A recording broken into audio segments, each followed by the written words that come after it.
mga posibilidad ng tagumpay o kabiguan, ng ligaya o lungkot. Kaya marapat lamang na tanggapin si Jesus bilang tagapagligtas at Panginoon. At matapos yun ay panariwain ang katapatan at paglapit sa Kanya bawat araw o day by day. Ang day by day ay naglalayong umalalay sa pang-araw-araw na pamumuhay. Narito po si Kuya Ed Lapis sa mensaheng pinamagatang Because we move in its orbits.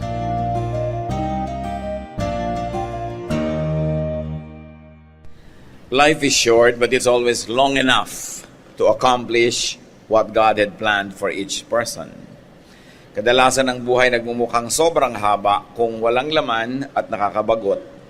Kumisa naman parang sobrang iksi pagka hindi ito naalagaan at na-manage. Ang pag-aaral natin ngayon, pinamagitan natin, because we move in orbits.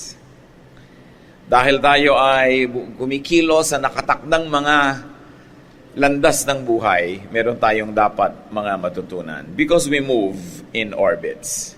Dear God, thank you that you have a great plan for each one of us.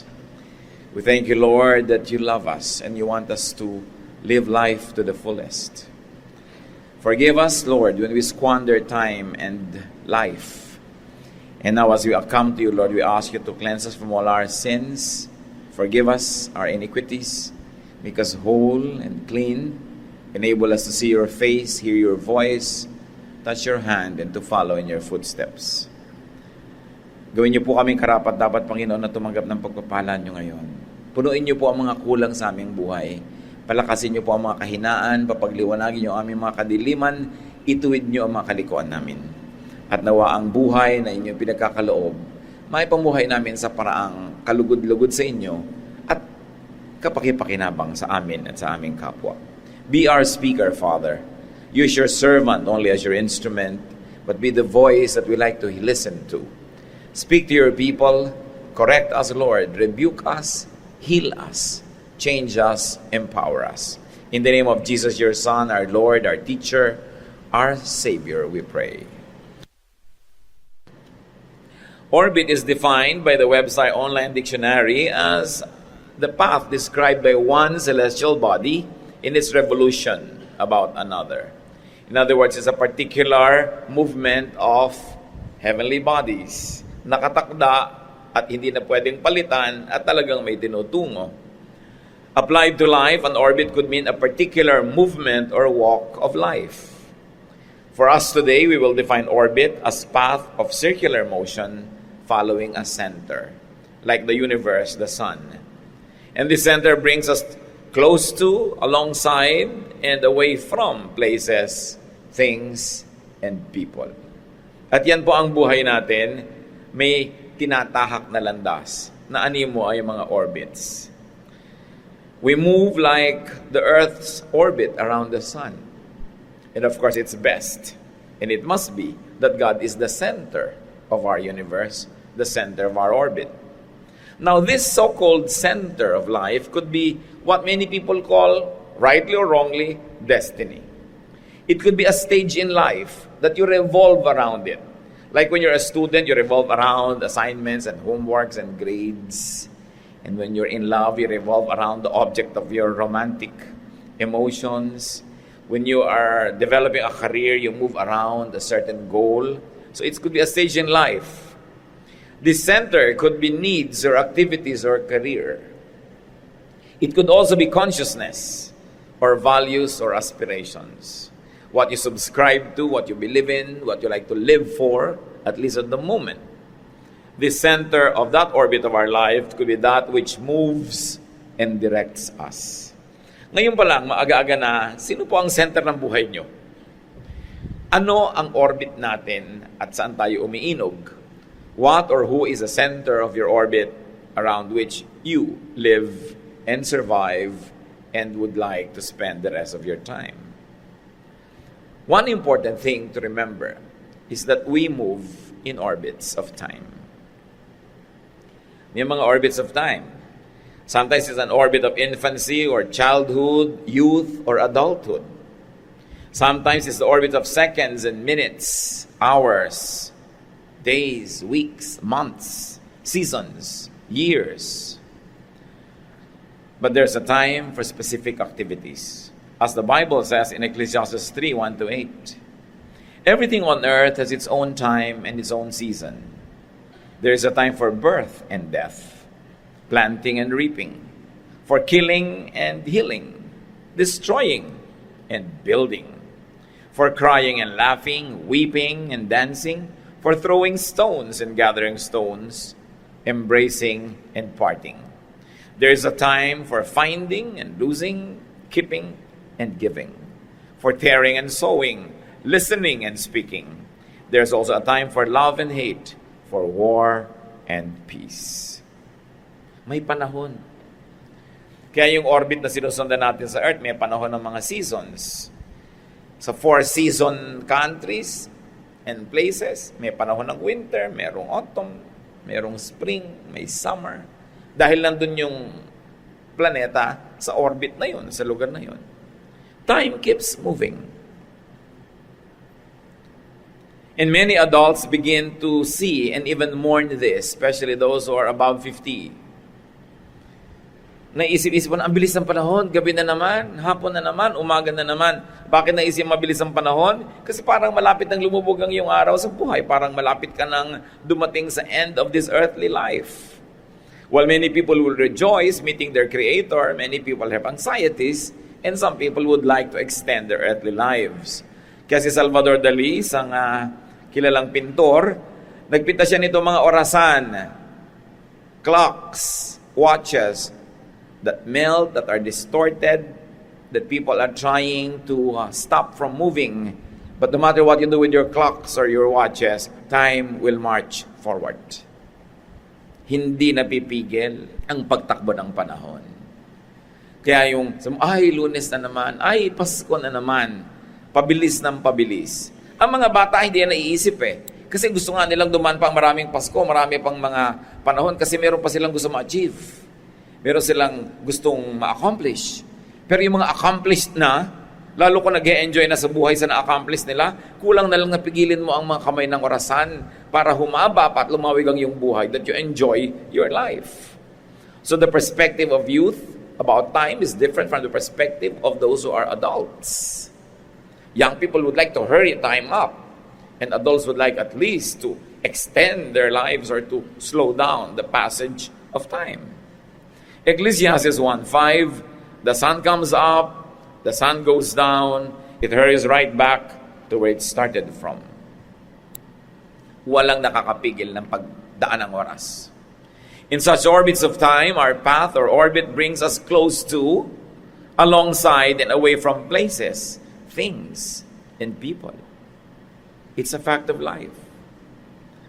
Pagka ikaw ay bata, magsisimula ka pumasok sa eskwela, nalalayo ka sa iyong magulang at least during the school hours. Pero nalalapit ka naman sa mga kaeskwela mo. Pag mag-aasawa ka na, kahit paano, napapalayo ka sa iyong mga kapatid at mga magulang, napapalapit ka naman sa iyong kabiyak. Pagka ikaw ay magtatrabaho, lalo abroad, napapalayo ka sa iyong pamilya, napapalapit ka naman sa mga bago mong kaibigan, sa mga bago mong makakasama sa buhay.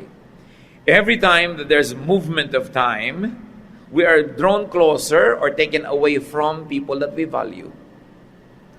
We are being taken to new places, nearer and nearer to different places, and farther from the usual places.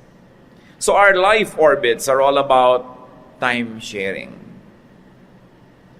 It's temporary. It's dynamic. Isa po sa mga napaka-enjoyable kong karanasan when it comes to interacting with many cultures was when I worked abroad. And there were at least 30 different nationalities in one compound, and you encounter them every day. Hindi na yun mauulit kahit kailan. Kaya sayang naman yung panahon kung nandun ka sa isang international community, wala kang ginawa kundi magsiksik din sa iyong tribo, sa iyong grupo, at hindi ka na nakihalubilo.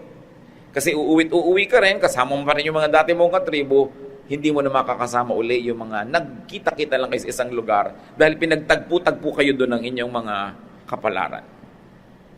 We move in time. We move in orbits of space. Space keeps moving and changing. Like the planets, the universe, the Milky Way. No heavenly body will be in the same spot again ever. Tulad din tayo. We will never be in the same place, the same situation, with the same people, in the same level of mentality where we are now. Pag lumampas yun, tapos na. The earth is never in the same spot, at least in any man's lifetime. So our activities bring us to different places, different planes and dimensions of space. Nararanasan mong nasa taas, nasa baba, nasa gilid, nasa gitna, nasa sulok, sa iba't ibang paglipas ng panahon. Our activities make us change the configurations, even of the same space where we are. In such orbits of space, like time, our path brings us close to, alongside, and away from places, things, people. Pag nalalapit ka sa isang bagay, nalalayo ka sa iba. The law of impenetrability says only one thing occupies one place at one time. You cannot be close to everybody. When you're close to someone, it becomes necessary that you are not that close to everyone else. Kaya pinipili. Pag kausap ko kayo, wala na kayo ibang pwedeng kausap. Pag nandito ako, hindi ako pwedeng nasa ibang lugar. Dahil ganun talaga ang panahon at ang espasyo. Our position in, use of, and relation to space makes us share it with other people, beings, and things that are brought by their own orbits and cycles to the same place at the same time. Tingnan niyo mga katabi niyo ngayon, dinala yan dyan ng kanyang kapalaran.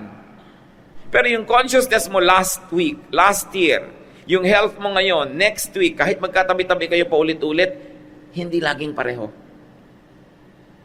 Hindi yun nauulit. So life is all about space sharing. You share a row of seats in an airplane with several people.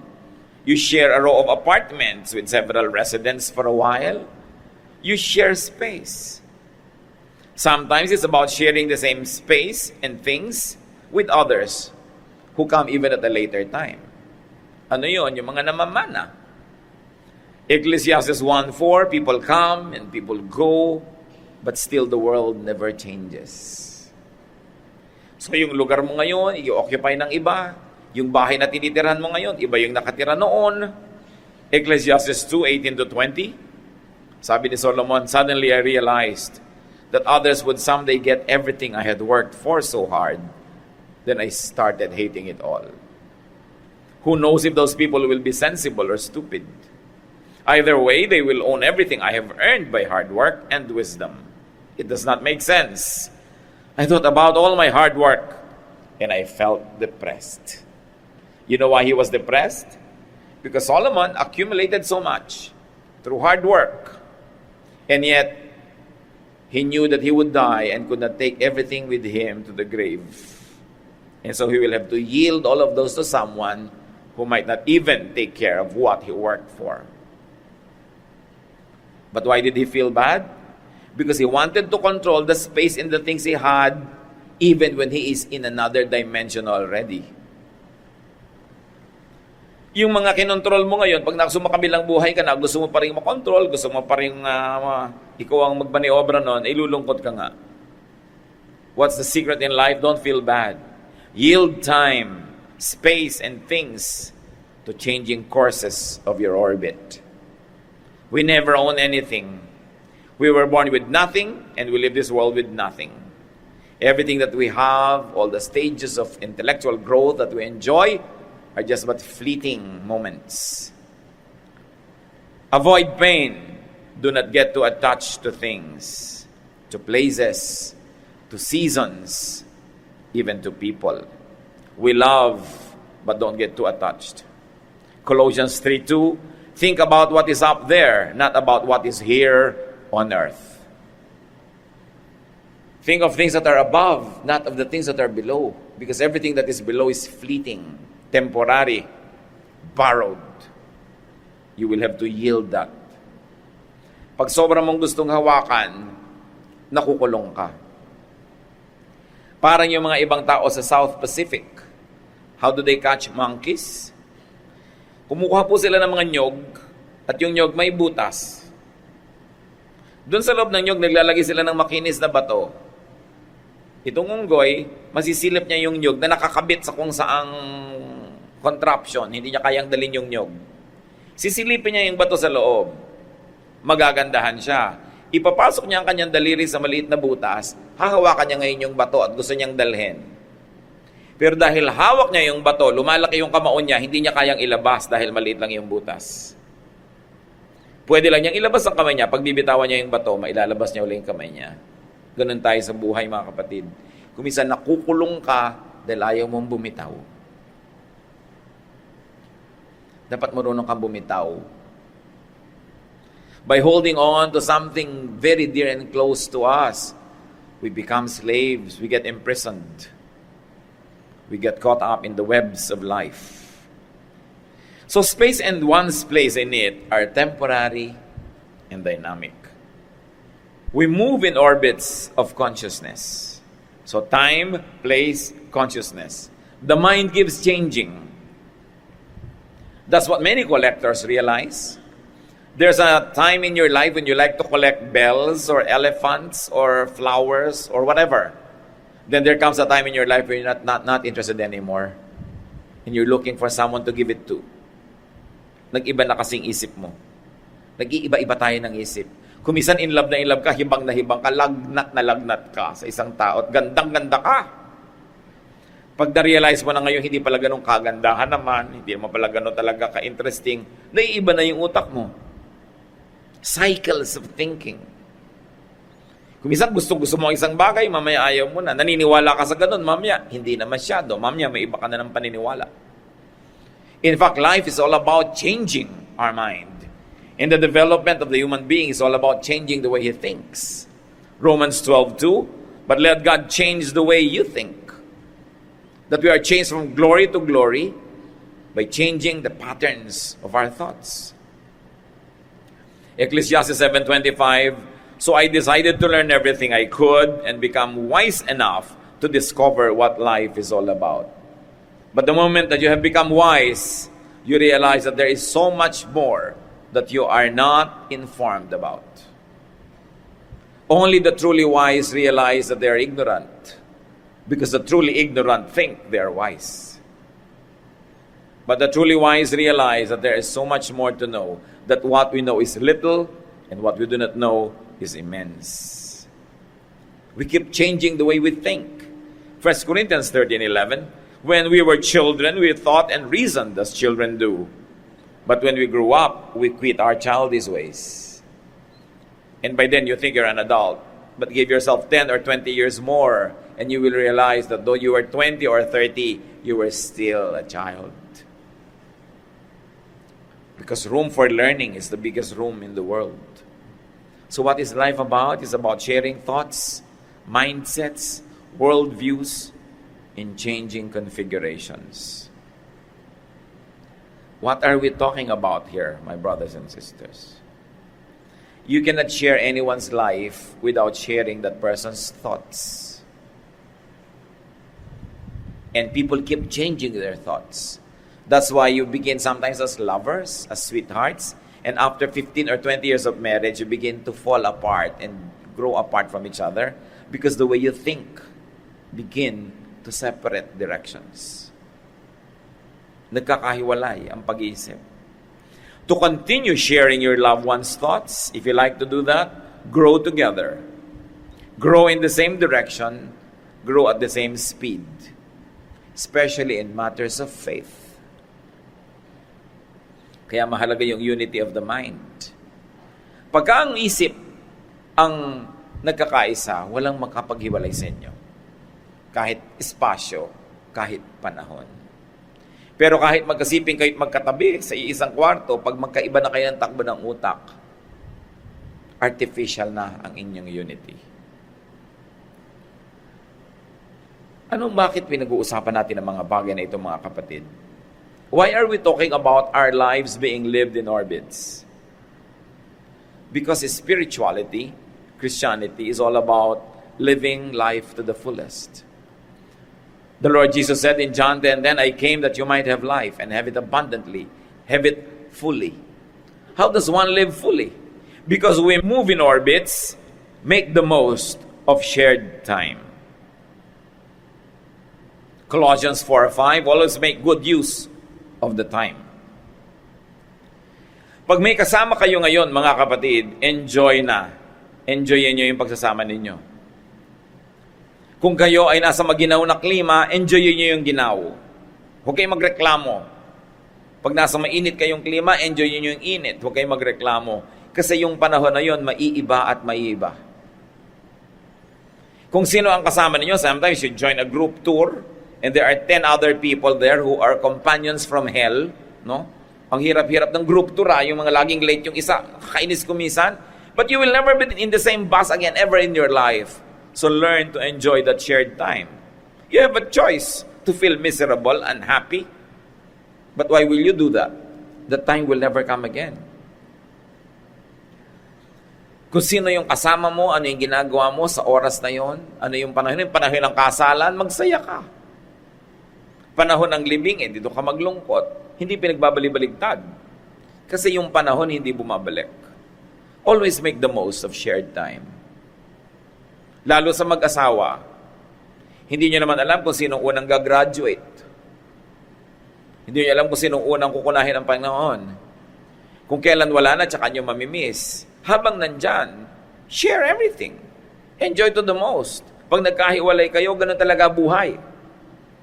Yan ang pinag-uusapan natin mga kapatid para mga planeta. Kung ito yung Earth, lumalapit yung Venus, huwag mo ka magreklamo, enjoyin mo yun. Kasi lalayo din yun, magkakahiwalay din kayo kasi lahat kayo may orbit. Lahat ng tao may orbit. So kung magkalapit kayo at yung the orbit of the person brings him near your orbit, enjoy it. It will never happen again. Love the most, give the most, do the most good, and then move on without regrets. Because we move in orbits, make the most of shared space. Romans 12:16, be friendly with everyone. You can be unfriendly, even hostile to your neighbor or to your roommate if you're in a dorm, but what kind of life will you have? So, make the most of shared space. After all, it will not be forever. Everybody has orbits. People will move away from you whether you like it or not, and you will move towards other people as well. But if you keep on making misery out of company, you will carry misery with you everywhere and you will never have a life that Jesus wants to be abundant and full. Make the most of shared minds. Proverbs 1:8-9, my child, obey the teachings of your parents, and where their teachings are wood, a lovely hat, or a pretty necklace. Young people, enjoy sharing the minds of your parents. They have learned so much. They have gone to life before you, and they like to spare you from many sorrows. Don't keep complaining about what they teach you and how sometimes insistent they become. Enjoy it. Pagka meron kang kausap na matalino, huwag kang makipag-compete. Listen and enjoy. When there are two talkative people in the room and they both talk, nobody wins because nobody listens. But if somebody talks and you listen, you end up a winner because what you knew before is now more because what that person was saying was added to your knowledge. But that person that kept on talking never added anything to himself. So listen. Kung minsan nakikipag-compete ka, anong mapapala mo? Kaaway, kagalit.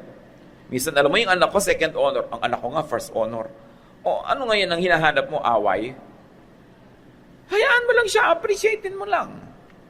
Ganito yung mentality ng kausap mo. Alangan mong ibahin mo siya.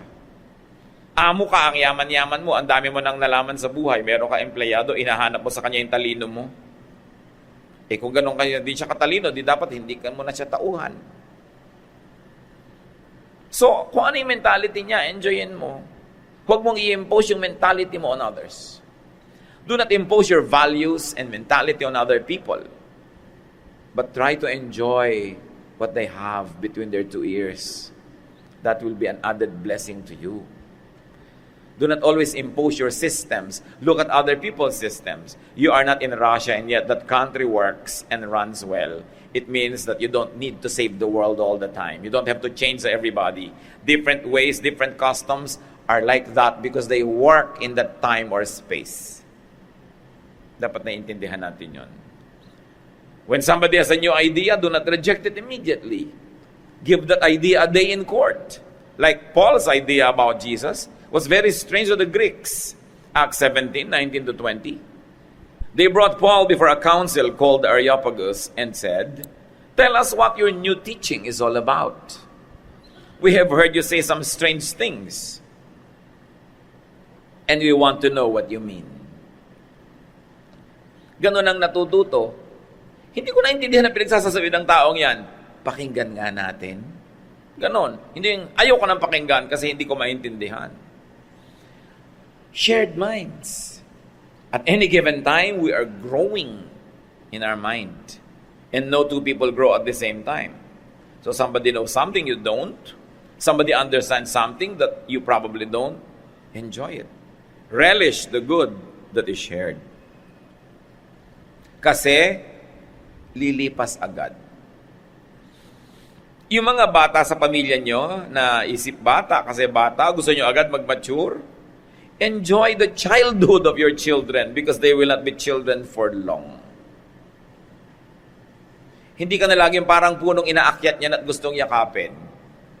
Pagka nga nag-teenager, di ayaw ka makasabay sa mall. Hindi laging ganon. Hindi nila laging gustong sumama. Sama ako. Isama nyo habang gusto. Kasi darating ang panahon, kahit mo pilitin, ayaw. Lumilipas. Because we live in orbits, you won't be here again. You won't be there again.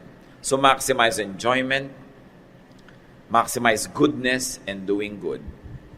Because you will never be in that spot again, ever. Meron kang strength, may taong mahina, pinagsama kayo in the same time and space ng inyong orbits, aanin mo yung strength mo. Pagsasamantalahan mo siya, kakaya-kayanin mo, o gagamitin mo yung strength mo para siya palakasin at tulungan. Then magkakahiwalay na kayo, anong laman ng budhi mo? Anong laman ng puso mo? Kaligayahan o guilt? Hindi na kayo magkakasama uli eh. Kumakain ka, meron kang kinakain na sandwich, may titingin-tingin. Baka gutom na gutom, may isa ka pang sandwich o pwede mong hatiin ang sandwich mo. Palalampasin mo ba yung pagkakataon na yun? Meron ka namang extra pera, meron kang pamangkin na hindi makapag-enroll. Palalampasin mo ba yung semestre na yun? Kasi baka next time ikaw na yung wala, sila na yung meron. Ba't ka magpapalampas ang pagkakataon na gumawa ng mabuti? Eh hindi na babalik. May sakit ang magulang mo, naglalambing, gustong bantayan mo, ikaw naman, puro gimmick ang inaatupag mo sa buhay. Hindi naman lagi magkakasakit yon at baka mamatay pa nga. Ano ngayon, uuwi ka sa burol, iiyak-iyak ka. Pag may pagkakataon tayong gumawa ng mabuti, huwag niyong papalampasin.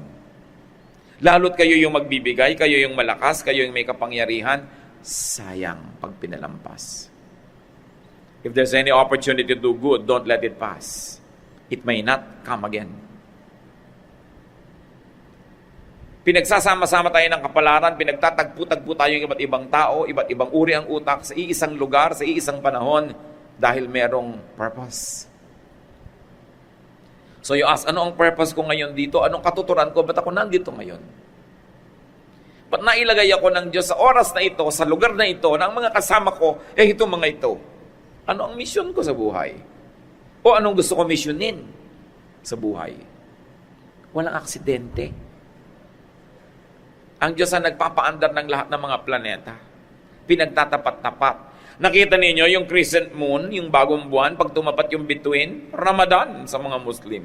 Pero ang totoo, sa perspective lang natin magkatapat yun. Pag nasa ibang planeta ka, hindi naman yung magkatapat. It's all a matter of perspective. Pero nagkakatapat-tapat. When Jupiter aligns with Mars, nagkakatapat-tapat. Hindi laging nangyayari. Kaya kung minsan, mababasa mo sa dyaryo, itong araw na ito, ganito yung katangian ng ating planeta. It happens only every 800 years. Ganito ng buhay eh. Nasa isang lugar ka, nasa isang panahon ka, meron kang dapat matutunan, malasap, ma-enjoy. meron kang dapat tanggalin, ikabit, dagdagan, hingin, ibigay. Dapat gising ang isip mo para gawin yun, para hindi sayang. Ecclesiastes 3:12-13, I know that there is nothing better for people than to be happy and do good while they live, that each of them may eat and drink and find satisfaction in all their toil. This is the gift of God. There is something for you to enjoy, a very nice morning. Drop what you do and enjoy the morning. You may never have ever a morning like that ever again. Surely there will be another morning tomorrow, but are you sure that you'll be here tomorrow? Or even if you were here, will the morning be the same? Never. Life is all a matter of choices. Every minute, every second, you're choosing. And the people of God should not be confused anymore to choose between good and bad. The confusion or the joy should be the choosing between good or better or best. If we are spiritually informed, we will keep on making very, very excellent choices. Not always perfect choices, but nearly perfect. Because it is the will of God that we enjoy life here on earth, to do good, to be godly, and also to be happy. The Lord did not put into this life to torture us. The Lord said, I want them to have an abundant life. We move in circles. And because of that, endure or minimize the sharing of what is not so good. Sometimes you share your orbit with somebody who is not nice. What do you say? Lilipas din ito. This too will pass. You don't have to regret that you are there. You don't have to make it more miserable. You say, this cycle will end. I will enter another cycle. These orbits of ours that meet and are close to each other at this point will soon be distant.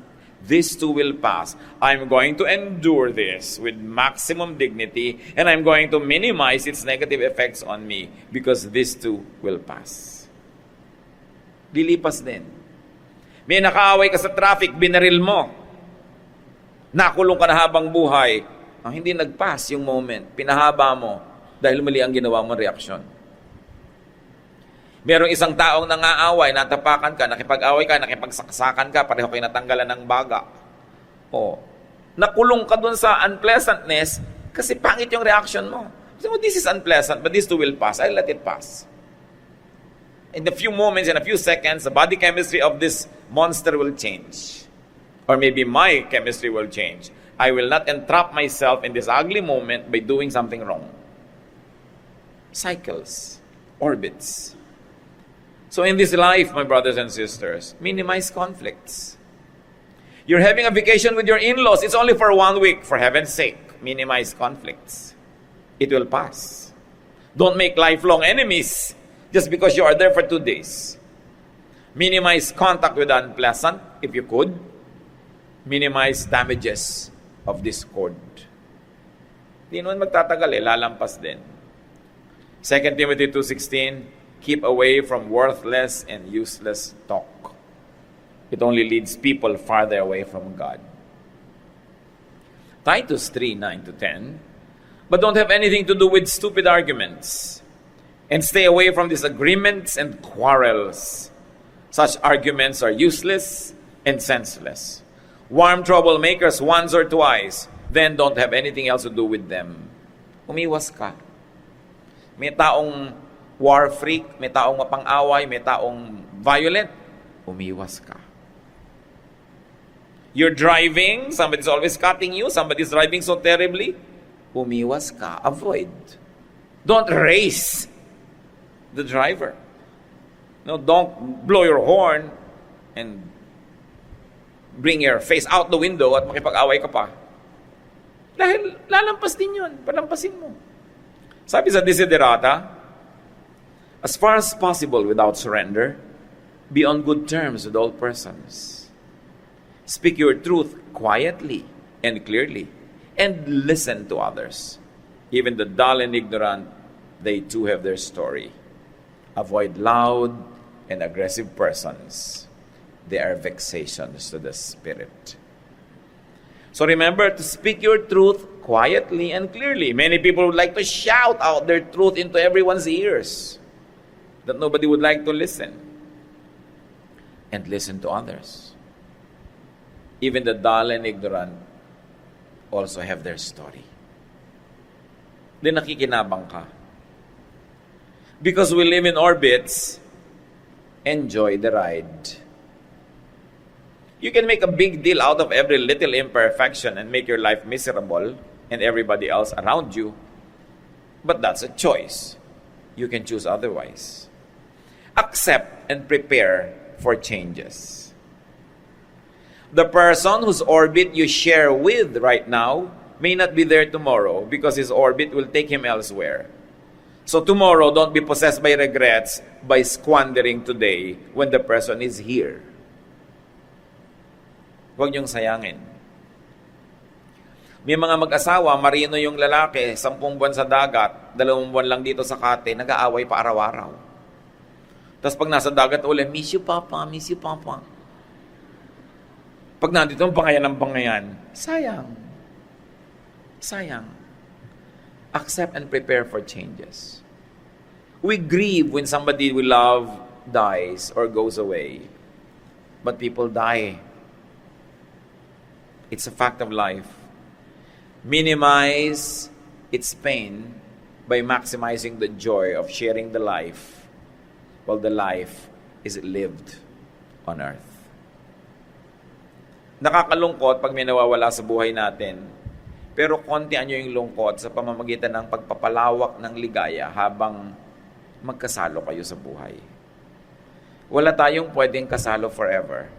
Bawat isang tao may kanya-kanyang orbit. Meron lang matagal na nagkakasama kasi nga nag-grow together yung mind nila. Pero ganun pa man, na paglalayo tayo ng pagkakaiba ng kalusugan ng katawan, yung isa malusog, yung isa hindi, nauna siyang sumakabilang buhay. Nagkakaganon talaga. Mga katotohanan sa buhay. To those you love, be ready to say goodbye. Because you will say goodbye. How do you get ready? Give what you must give. Receive what you must and can receive from the person. Love to the fullest. And move on without regrets. Nandiyan na yan ngayon, mahalin mo na. Pag wala na bukas, wala kang sukat ipagsisi. Kasi minahal mo naman. At kung minahal ka rin niya, may tinanggap kang pagmamahal, salamat. Kung yun na lang ang huli mong natanggap dahil nagkalayo na kayo, kaya ka nang buhayin ang magandang alaala na yon sa iyong buong buhay. One good, beautiful memory of a person can sustain you all your life. Even that experience that give you the good memory will never repeat. Don't always aspire for a repetition. Because even if you love somebody very much now and you meet again 20 years later, the person has changed. You have changed. Your health has changed. Your values have changed. It will never be the same. You can never aspire for a repeat. Kasi hindi naman pelikula ang buhay na pwedeng i-rewind. Habang nandiyan na lang, give the most. Love the most. And then let go. Because that's what life is all about. Be hopeful to say, see you again. Be hopeful that your orbits cross again. But even if your orbits don't cross again, you can be sustained by your beautiful memories if you made them beautiful. And to those you dislike, always say, this too will pass. Ayoko sa teacher na to, 1 sem lang ito. This too will pass. No? Nakikipagbakasyon ka with people you don't like. This too will pass. I will never damage them permanently, nor myself. And then be glad to say goodbye. Because you will. Matatapos din yun. And to those that you do not know yet, be eager, though careful, to say hello. Because so many things can be started with a hello. You can start World War III with a hello. Or you can start another Romeo and Juliet episode. So be careful, but be eager. Laban was saying goodbye to his daughters because Jacob would take them to his home country. Laban also said, "This pile of rocks means that the Lord will watch us both while we are apart from each other." So the place was also named Mizpah. Masakit, isang magulang, ang mga anak mo dadali na nung napangasawa sa sariling bayan. Pero ganoon naman talaga ang buhay. Sobrang selfishness pagka ang magulang ayaw pag-asawahin yung anak. At pag namatay na kayo, sinong kasama ngayon na anak nyo sa buhay? Huwag lang masyadong maaga, 14 pa lang, gusto nang may makasama. Aga naman nun. No? Kailangan naman medyo maghintay-hintay ng panahon. Life is givens. Nakatakda. Hindi mo na pwedeng palitan pa. Tanggapin mo ang dapat tanggapin, baguhin mo ang pwedeng baguhin, at mabuhay ka na payapa. Ecclesiastes 1:4, people come and people go, but still the world never changes. Ecclesiastes 1:5, the sun comes up, the sun goes down, it hurries back to where it started from. Life is full of cycles. History repeats itself, they say. Ecclesiastes 1:6, the wind blows south, the wind blows north. Round and round it blows over and over again. Life is about circles. At any given time, somebody's beginning, somebody's ending, somebody's in the middle. It's about circles. You must understand that the sentiment of the beginner is different from the sentiment of that who is going to end a circle or a cycle. Expand the way you understand people. Ecclesiastes 1:7, all rivers empty into the sea, but it never spills over. One by one, the rivers return to their source. Life is about recycling. Not one drop of water had been added to nor subtracted from the planet since creation. Puro lang evaporation, condensation, etc., etc. Yun at yun din. Ganon din ang buhay. Recycling. What is the cause of sorrow? Too much attachment and not knowing what to do with time and space. Ecclesiastes 1:8, all of life is far more boring than words could ever say. Our eyes and our ears are never satisfied with what we see and hear. So how do you reverse that? Teach your ears and eyes to be happy with the here and now, to be satisfied.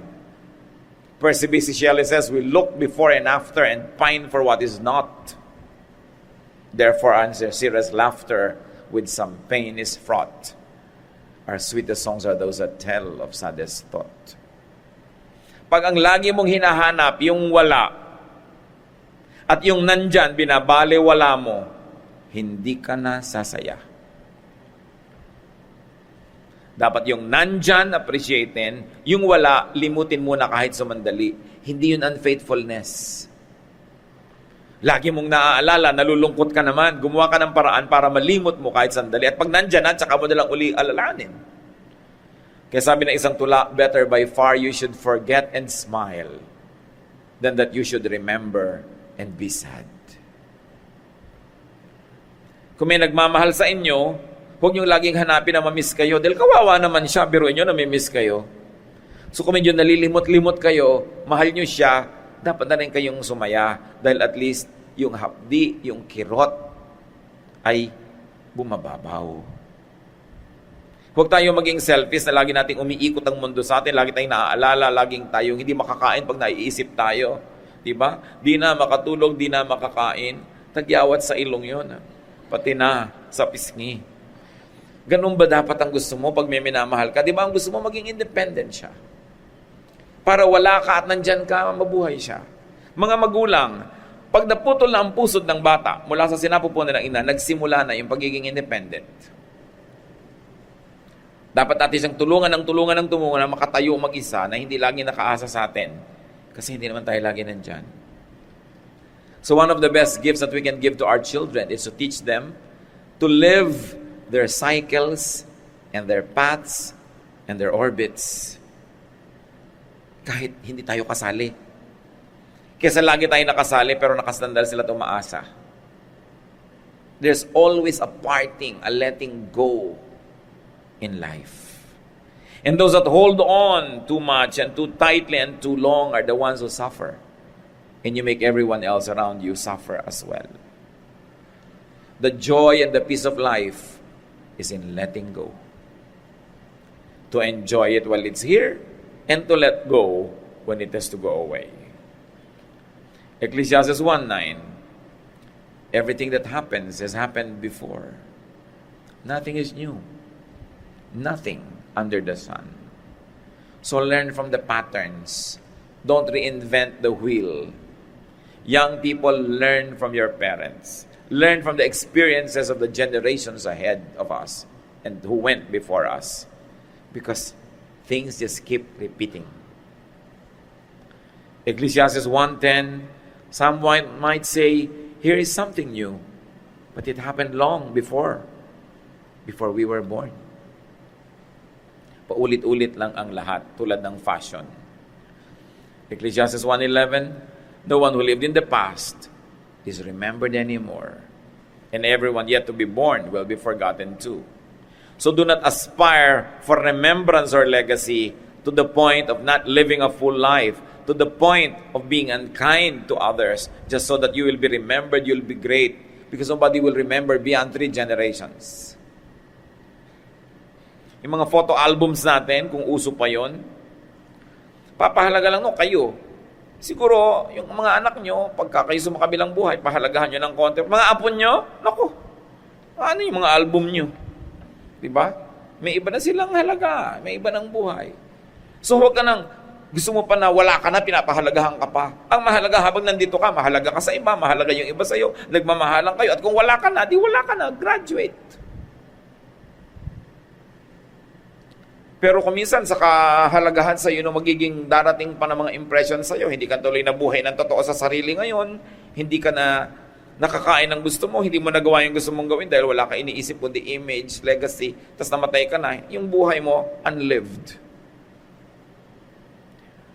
It is sad because there are many unlived lives because the people who were assigned to live them are giving everyone else a show or living in a fantasy. But we have our own lives to live. Make sure you live your life. No one will live it for you. And don't ask others to be extensions of your life so that they will live your life for you. They have their lives to live and you have yours. Everyone has a path. Everyone has an orbit.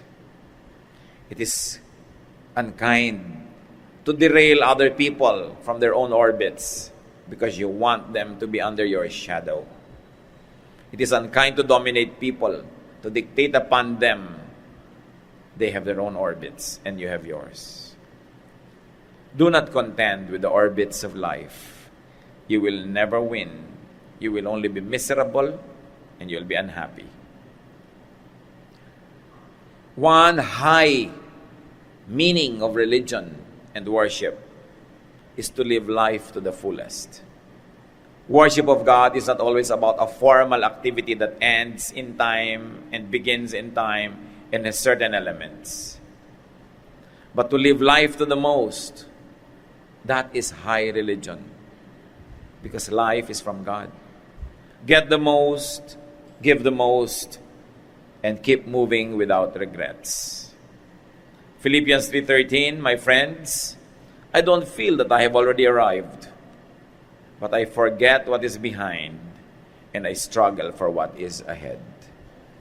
When you keep on looking backwards, especially with regrets or pain or sorrow or hatred or envy, you are wasting the here and now because you are accommodating what is already gone. Look around you. Live life to the fullest. Yesterday is a spent and cash check. Tomorrow is only a promissory note. Only today is cold cash. Don't forget to enjoy it because the enjoyment of God-given life is worship also. Life is lived in orbits.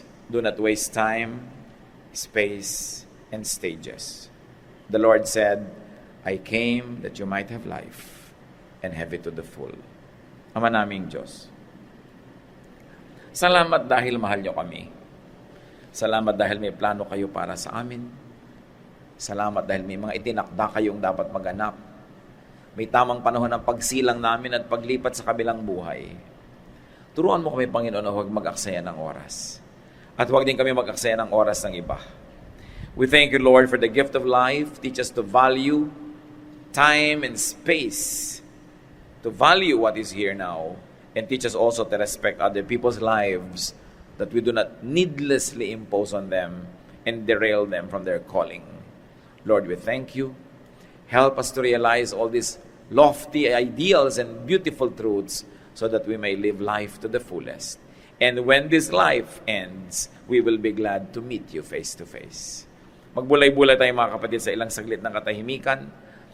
Suriin natin kung nadadaya tayo ng kaaway at hindi tayo nakakapambuhay ng tama, nasasayang ang panahon at oras, at pagkatapos pag nagwakas ang buhay, marami tayong pagsisisi. Kung ano man ang nagsasayang ng ating oras, ng ating emosyon, ng ating pagod, alisin natin sa buhay. Pakaisipin natin kung may mga dapat tayong mahalin, baka napapabayaan natin, mahalin natin. Kung meron tayong nakakainisan, ayaw natin sa buhay, iwasan natin. At huwag na lang nating palakihin ang gulo. Panginoong Diyos, teach us. Teach us your ways so that we may find life in life. In silence, let's continue to be with God in prayer.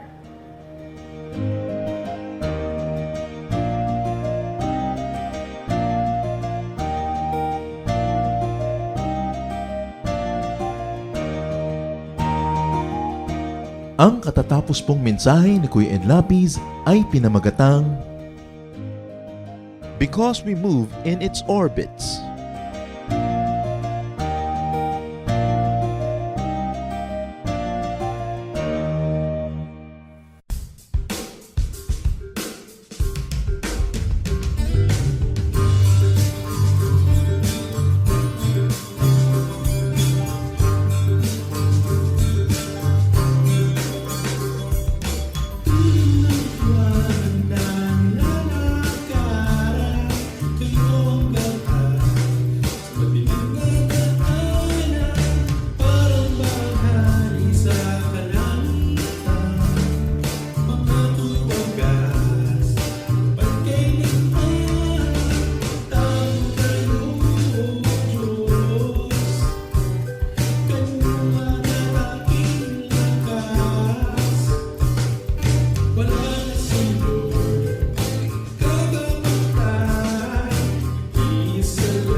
kanilang mukha. Kaya ang mabuting balita binabahagi sa mga dukha. Ngunit paano nilang masisilayan ang habag at pag-ibig mo kung hindi mapatutunayan sa aming matotoo? Kaya kung paano mo kami kinalingan, kung paano mo kami minahal, sa aming buhay nawa ay magbunga ng pagtitiyaga at pagpapagal sa aming kilos, salita at damdamin. Maranasan nilang totoo ang kabutihang natutunan namin na nagmumula sa'yo.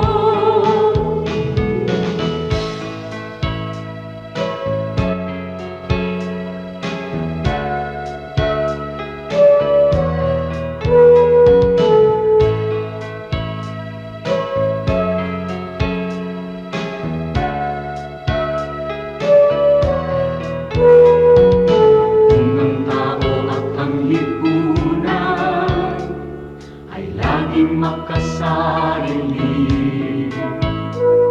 sa'yo ang bagong panuntunan, ang maglingkod at magsilbi.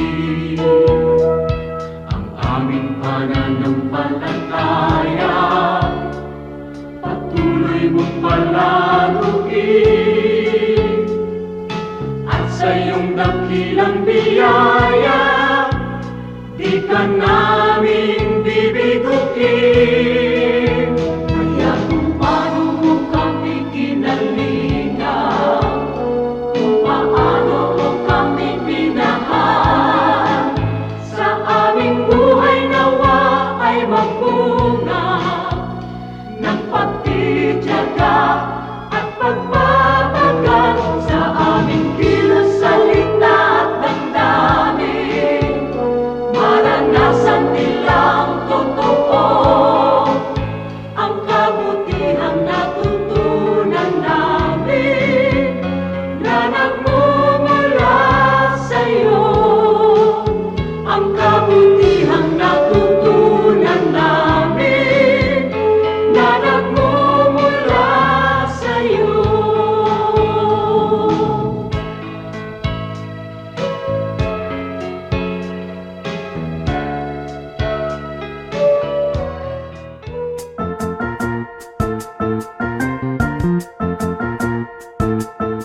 Oras na po para pansamantalang magpaalam ang programang Day by Day. Tayo po'y magsama-sama tuwing ika-6 hanggang ika-7 ng umaga, araw-araw. Magandang umaga po at mabuhay ang Panginoong Hesus!